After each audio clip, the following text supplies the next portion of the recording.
Through the 11th star window, Joseph appears. Though the Bible tells us little of this wonderful man who protected and cherished Mary and the little Jesus, legends and stories about him have come down from those times when miracles and wonders all seemed quite natural, especially on the Holy Night. In the biting cold of that winter night, Joseph searched everywhere for something, anything that would bring warmth to his wife and the little son who had just been born. In an open field, at last he saw the glow of a burning fire and hurried toward it. A flock of sheep surrounded the fire, and an old shepherd watched over them. As Joseph came near, 3 large watchdogs opened their great jaws to bark, but not a sound came forth. The dogs viciously dashed towards Joseph to bite him, but their gleaming teeth would not obey, and Joseph walked on and suffered no harm. As Joseph approached the fire, the sheep lay so close to each other that he couldn't pass through them. He stepped upon their backs and lightly walked over the sheep to the fire, and not one of the animals awoke or moved.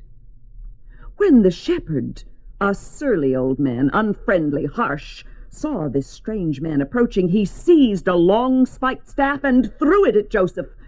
But before it reached him, the staff turned aside and fell harmlessly to the ground. Joseph walked up to the shepherd, and as though nothing had happened, said kindly, "I need your help, good shepherd. Please let me have some of your live coals. My wife has just given birth to a child, and I must build a fire to warm them." The surly shepherd would rather have said no, but seeing that Joseph had nothing in which to carry the hot coals, he laughed. "Take as many as you need." Joseph picked up the live fire coals with his hands, laid them in his cloak, and hurried away.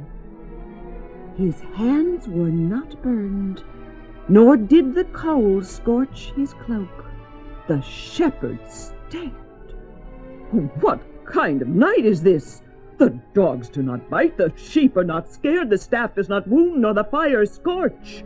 In great curiosity, he followed Joseph until they came to a lowly stable where the shepherd saw Mary and her babe lying there on the cold straw.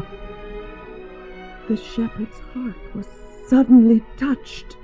For the first time in his life, he felt a great desire to help. He took from his knapsack a soft white sheepskin and gave it to Joseph for the child to sleep on. And with that deed of kindness and mercy, the shepherd's eyes were suddenly opened, and he saw what he had not been able to see before. All around him stood silver-winged angels, and the sound of their glorious praise filled the air.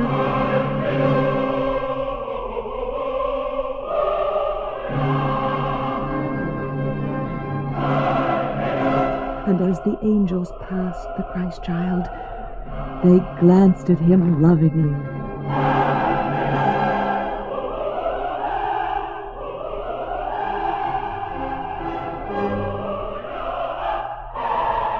Then the shepherd understood how all creation was to be happy that holy night.